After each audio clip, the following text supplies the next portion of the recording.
প্রণমি তোমারে বন্ধুরা, চলে গেলাম হাফ মুন বে বিচে। সিগালটা দেখতে পাচ্ছ তো? দেখো কি সুন্দর বালিয়াড়িতে বসে এই যে নাতিবাবু একটা বালির ক্যাসেল বানিয়েছে।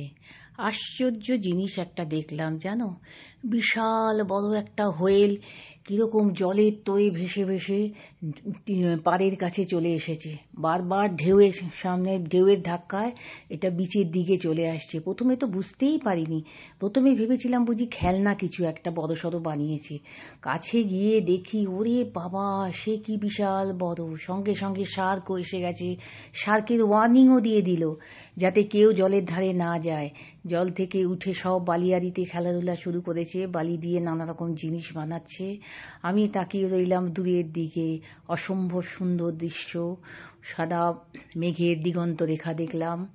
বালিয়াড়ির থেকে দাঁড়িয়ে দাঁড়িয়ে সব দেখছি, শার্ক লাফাচ্ছে আবার জলের মধ্যে ঢুকে যাচ্ছে, সবাই মিলে দেখছে সেটা। দূর থেকে দেখছি নানা রকমের লোক যাচ্ছে বিভিন্ন পোশাকে, কেউ সম্পূর্ণ আবৃত্তি, সম্পূর্ণ বেআবৃত্তি। আমার তো ভালো লাগলো, তোমাদের কেমন লাগলো জানিও।